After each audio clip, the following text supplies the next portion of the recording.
So, let's talk for a second. I had a couple problems with this review that may have colored my opinion of these markers. See, many people say that the Spectrum Noir markers are a great alternative to Copic sketch markers. So I was very excited for this review and bought almost the entire line of markers because I was so ready to test them out. And after the tests, everything sort of went downhill. From ink explosions to corrupted video footage, you'll see. Anyway, I just wanted to add this disclaimer to the beginning of the video, and now we can move on to the review. So, I have here almost the entire line of Spectrum Noir alcohol markers. So many sets. I'm so excited! But you may be wondering, Ace, you always refuse to review markers that don't advertise having brush tips. And the Spectrum Noir markers only have bullet nibs and chisel tips, so what gives?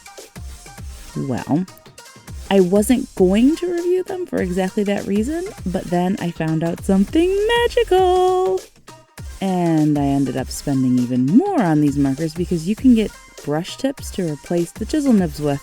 Yep, there are Japanese-style brush tips that you can buy to put into these markers. Admittedly, they're a little bit expensive, about $6 per 3-pack or so, and so they elevate the price of the individual markers, but hey, I'm not going to complain. I just want to test the capabilities of these markers out. I have used them one time before in one of my old Scrawlerbox monthly videos, which I'll link in the iCard if you want to see it. It's the Happy Cats box from November 2016, but that was an awfully long time ago, and I honestly don't even really remember how I felt about them then. But that was then, and this is now, and I'm going to put them through the ringer as soon as I replace all these chisel nibs. It's admittedly easy enough to do. I used a paper towel to gently pull the chisel nib out, and then gently push the brush nib in as far as it would go, to make sure that it touched the inkwell in the barrel of the marker so that the nib would fill with ink. Then I set it with the new brush end facing downward so that the nib would fill with ink with the help of some gravity. I've got a real-time example here to show how long it takes. It's only about 45-ish seconds.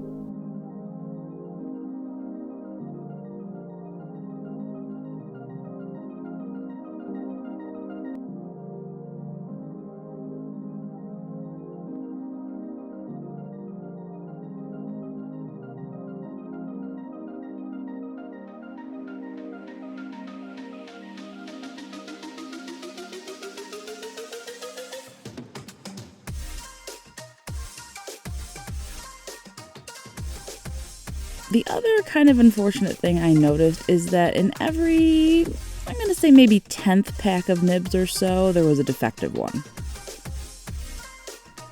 So yeah, just be aware of that possibility. I did find a few while I was replacing all the nibs of these markers. Anyway, do this about 3,700 times, and then we'll be ready for the tests. Well, almost. See, a few of the markers did end up being dry. Exactly a dozen of them, actually, in my case. But out of all the markers I actually have from this line, I'm not very mad at that.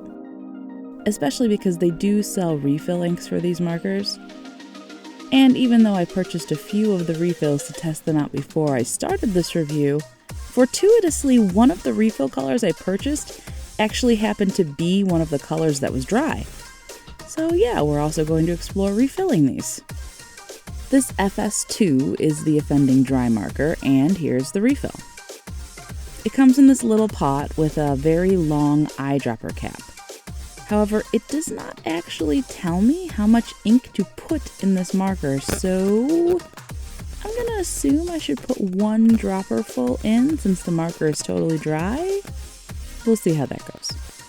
So yeah, take out the chisel tip or brush nib if you've already replaced it like I have, stick the full dropper into the marker barrel and empty it. Put the nib back in and set it upside down so the ink can marinate and sort of bleed down into the tip.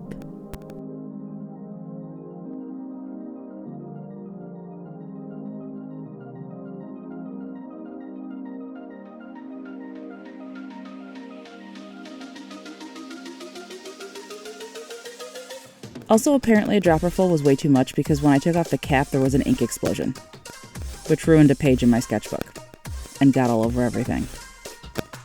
So yeah, one dropper full is definitely not how much you need to use, apparently.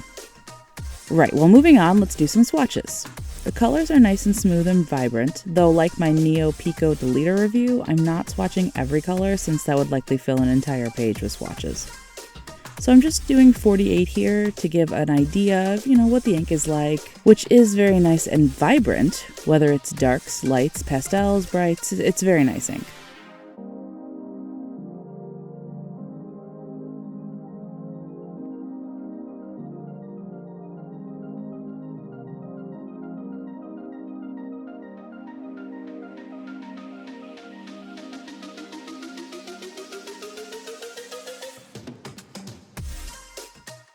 As for the bleed test, they aren't bad, only requiring one sheet of backing paper to stop them bleeding through to the other pages in this book. I've definitely tested way, way, way worse. I went on to blendability next, starting off with my standard red, orange, yellow gradient, and wow, I was so impressed with this ink formula. The colors make a lovely gradient with minimal working. So huge point in their favor there. At this point, I could absolutely see why people readily compare these to Copic sketch markers. For the complementary color blend, I used a burnished orange color as well as a bright blue, and it made a surprisingly nice blend from one to the other, even with as different a colors as these are. And finally, I tested laying down a very dark brown and seeing if a very, very light icy blue-gray color could push out the pigment. And it did, though not as well as I might have liked, and the tip did stain a bit, so I would avoid touch blending with these unless you don't mind discolored tips, in which case go for it. On to the reactions, I used a dark purple to test, and I happened to purchase the colorless blender refill, so I touched the dropper to the marker to see what sorts of reactions might happen on the paper, since we've already seen that the light color marker does an okay job moving darker pigments.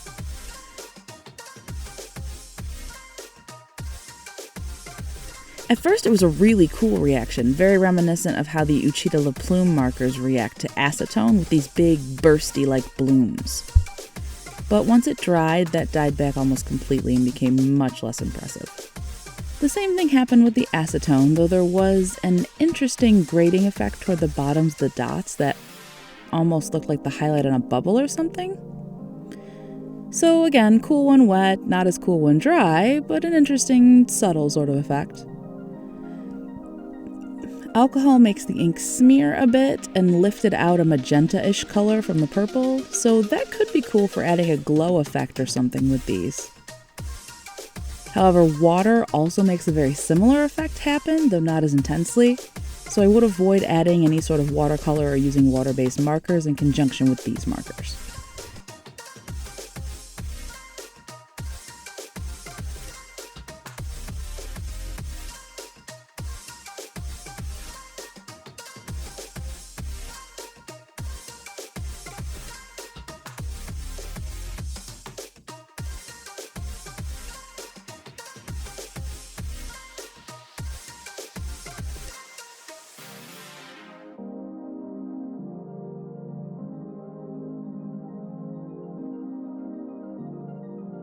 Next is the colored pencil blending, for which I used a bright green, and I was surprised at this result because it blended out very well with the Faber-Castell colored pencils. But the Prismacolors produced a sort of grainy, uneven texture. Usually it's the other way around, and the Faber-Castell don't blend as well as the Prismacolor, so I just wanted to note that because I thought it was really interesting. Line weight variation is next. These brush nibs definitely do a much better job with wide lines than thin ones. I can get really thin, tiny lines if I'm very, very careful and hold the marker perfectly upright.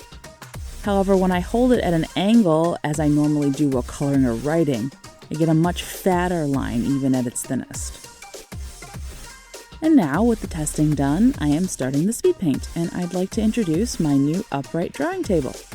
It's just a cheap one from Amazon. I can put a link in the description if you're interested, but I wanted to get one because a lot of people suggest that using one, at least to sketch in ink, is much better because it puts the paper at the angle you view it from when you're drawing, so it takes out the slight skew that happens when you have the paper on a flat surface to draw on. I've heard this a lot and I've ignored it because I always thought to myself, yeah, right, how much difference can it possibly make? Yeah. From one former non-believer to all of you, it makes a huge difference in my opinion. So if you've never used one before, maybe try MacGyvering one out of things you have at home just to try it out if you don't want to buy one right off the bat. But the one that I have was only $25, and wow, it was definitely worth the investment. Anyway, this is Sora from Kingdom Hearts. I was shocked when I flipped through my sketchbook for this series and realized I hadn't done anything KH related yet.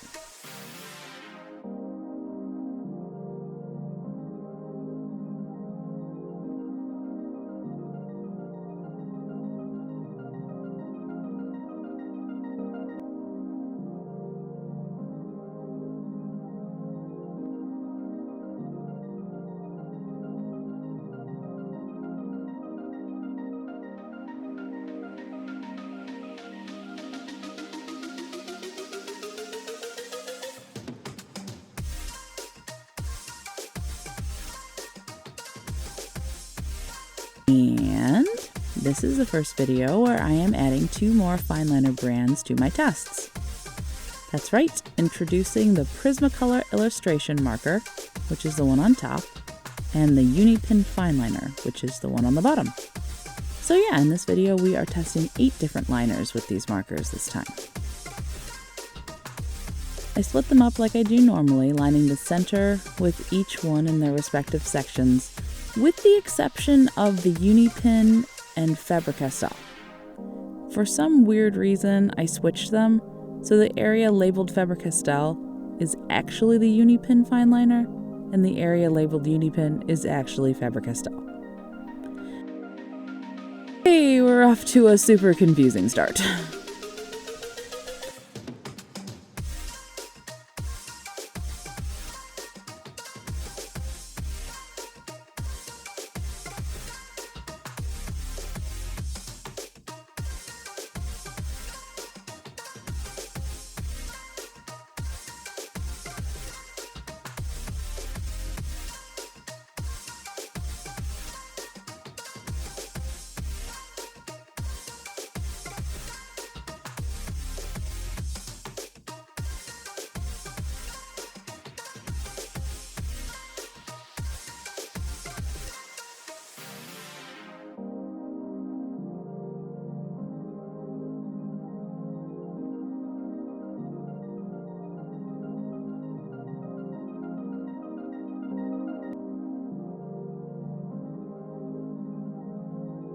First thing I learned, do not ink beforehand with anything except Unipin fineliners. All others bled or smudged to varying degrees, the worst being the India ink, even though I inked and left everything for my standard hour before coming back and erasing my sketch. Which, by the way, didn't blur, so that means that all of the ink was set when I came back and erased before coloring. Also note these markers do not like graphite, so make sure any sketch that you've done beforehand is either very light and or maybe made with a very hard lead. The other thing I found was that the ink, while it makes some awesome gradients, even between complementary colors, is if you let the ink sit for even 30 seconds to a minute, the blendability tanks. So say you lay down a base color, like when I was coloring the skin here, if you then lay in the shadows for the skin, and then go back with the lighter color to blend the shadows out a little bit, yeah, it wasn't having it. The same thing happened with the hair. So definitely something you can learn to work with, but not how I usually work, so getting used to it was definitely weird.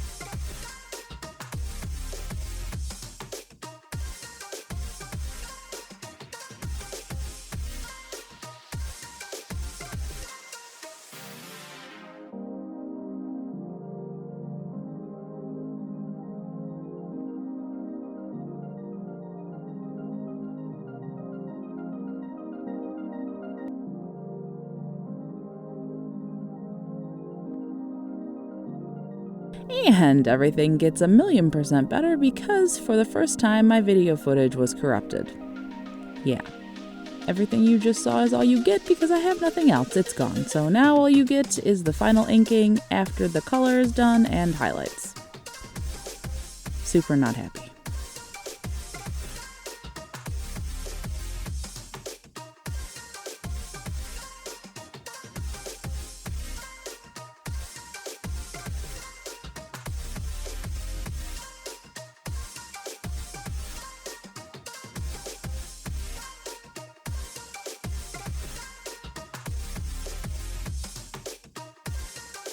Okay, on to final thoughts, and I have a lot. First, we have to talk about the ugliest elephant in the room. Not like a cute little round happy elephant. Like the demon elephants from Pink Elephants on Parade when Dumbo and Jeffrey do all the drugs. I miss old Disney. Anyway, let me direct your attention to Sora's face, which looks like it has a blood splatter on it. Let's zoom in. Yeah, I didn't do this. Not on purpose. It was not part of the plan. How did this happen then, you ask? Well, I shall tell you. I wanted to use the bullet nib to color something. We'll get to why I was going to do that in a minute. But suffice to say, I was wanting to use the other end of the marker and... Here, let me show you what happened, because when it happened, words literally failed me. It was this little double right here, this dark red number 5. Now, on these, the end with the gray stripe is the bullet end, since I replaced the chisel end with the brush nibs, so it's a little bit backwards of most markers I've reviewed. The marked end is actually the end I don't usually use, in this case. So anyway, I'm coloring, I pick up the red marker and I pull the cap off to use the bullet end, right? Just like normal. Yeah, no, wrong. Because when I pulled the cap off of this marker, let me just demonstrate. And this is what happened. Only it wasn't anywhere near this controlled, so when I pulled the end off, the inner cartridge part flew out of the marker and proceeded to bounce around and roll across my picture. Now I can put this back into the marker like normal, and if you only very carefully grasp just the cap end and pull, usually just the cap comes off. Though after testing it several times, every once in a while the whole thing still comes off anyway. But if you're going to quickly grab the whole cap and pull it off, and my giant sausage hands basically always grab the entire end of the marker if I'm coloring and not being careful, the whole thing comes off. And because that center core thing flew out and bounced around, it's all over. It's on his face, on the background, it's on his hair. It's just the most noticeable and awful part on his face. So yeah, that would be a ruined picture. But okay, maybe it was just a fluke, one poorly manufactured marker. Fine. Continue coloring the picture, whatever, and it happens again with a different marker. This time, one of my dark blues. So, let me put this in perspective. If the red marker had ruined a commission I was working on or something, I would have had to start over. And I would have been more careful with, or even skipped using DR5 entirely the second time. And this would be another ruined artwork because now there's blue splatters all over it. At this point, my trust in these markers has been violated twice, and from there on out, the coloring process was much slower and less enjoyable, and I was constantly suspicious that there were going to be even more ink explosions. And these aren't even from the brush nibs that I changed out, so no one can say that I did this. This isn't my fault. The markers were made like this. And I only used a dozen or so colors in this artwork. And out of 12 of them, 2 did this. That's a sixth of the markers. That's 16% of the markers I used. If the whole line is like this, then that would be a whole lot of messed up art. But Ace, why are you even using the bullet ends, I hear you asking? You're supposed to be using the brush ends. That's the whole point. Why, yes. Yes, it is. You are quite correct, commenter, and hopefully a subscriber. Hint, hint. But that brings me to my next complaint about these. The brush tips are too fat. There, I said it. So here, look. This is what the brush nib looks like. I'm showing a dark color so it's easy to see against the paper. Zooming in, it looks like a normal Japanese-style flexible foam-like brush tip. No problem. Great. Okay. Here is the brush end of a Copic sketch marker. I only have my colorless blender with me right now. I apologize, it's the only Copic I carry around with me on a regular basis, so hopefully you'll be able to see what I mean. It's hard to see unless you look very closely. Maybe you can see it better if I put my hand behind it, but anyway, if you look, the Copic brush is much sharper and comes to a far finer point than the Spectrum Noir. I found myself having a very difficult time coloring small spaces for exactly the reason I talked about during the line variation test. So for very small spaces, I had to resort to using the bullet end, or else I had to way overcolor the line art, which also happened several times during the course of this picture. And my last complaint about these markers is the same one that many other people have. I just didn't realize how absolutely abysmal the problem is. Here I have FS9. This is the cap. See the color on the cap? That's supposed to be the color the marker produces at its purest form, not diluted or blended or mixed, just put ink on the paper and that's the color. Oh, also the nibs stain very badly. I can't get the fine liner stains off of them even though I tried to scribble it off as normal. Back to the color, so here you go. This is what it looks like out of the marker. This cap is supposed to represent that color. But again, okay, fine.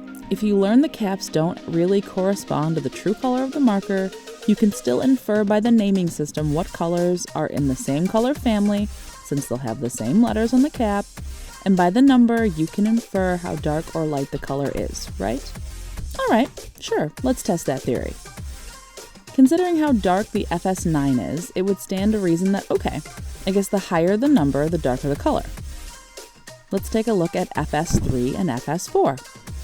Same letters as FS9 and each other, so they should be a flesh shade, FS, with FS4 being a peachy skin tone, about half as dark as FS9 or so, and FS3 being a tint or two lighter than FS4. This seems logical. Okay, I can live with this. The cap being wrong is annoying, but if the naming system is accurate at least, then it'll be fine. So, here's FS3. Also horribly stained from the fine liners, you'll notice. You'll also notice that it's a much more yellow beige than the very dark orange peach of FS9, so I'm not really sure why they are in the same color family. But anyway, moving on to FS4, this one should be closer to FS3, but still a little bit darker since the number is higher. And it is a shade or two lighter than FS3. Really? So these are three of the flesh tones that I have. FS9, FS3, and FS4. None of them match their caps, and the naming convention is not only inconsistent number-wise, but even the inks that are in the same family do not have the same undertones. I actually used FS4 for Sora's main skin color in the picture I did, and FS3 was the shadow color. If you want more examples of how random these naming conventions are, I could give you about 1,000,000, but here. These are the two colors I used for the background of the picture. I chose DG3 and DG1 because I wanted to make a sort of gradient from dark at the bottom to lighter at the top. Okay, fine. From the caps, it looks like DG3 is a medium forest green sort of color and DG1 is a light pastel minty sort of color. DG3 isn't too far off as these marker caps go. It is a little more blue than the lid and a bit darker than I expected, but it seems within reason to me. And then we get DG1, which is just straight up yellow. It's not green at all. What? When I started coloring the background with this, I definitely went back and checked the cap twice to make sure that it wasn't somehow switched for another marker cap or something. But no, this is the color. How does that have anything to do with green, let alone a mint green, which is blue leaning? Ugh. And at that point I was so fed up with these markers, I just didn't want to color anymore, so I used it. I didn't care. That's why the background is yellow and green. And not only that, but a yellow and green that seem to have literally nothing to do with each other. So yeah, all in all, these markers blend beautifully if you make sure you do all your blending within the first 10 seconds of laying the ink down so everything stays wet. Definitely do not ink ahead of time unless you use Unipin, as those were the only ones I found that didn't smudge at all. Though the Sakura Pigma Micron smudged minimally, so they would be an okay second choice, I guess. Be ready for the tips to stain from fine liner or just from darker spectrum noir markers that are nearby as you color. And prepare to have literally no idea what colors you're using unless you make a massive color swatch chart and only refer to that rather than the color tops, which is much more intuitive. Oh, and don't be surprised if while you're working, they randomly pull apart and explode ink all over your artwork. Stay tuned for ratings at the end card. Spoiler alert, they aren't going to be great. Subscribe if you like these alcohol marker reviews and want to see more in the future. Don't forget to ring the notification bell so you don't miss out on any uploads, and until next time, I'll see y'all later.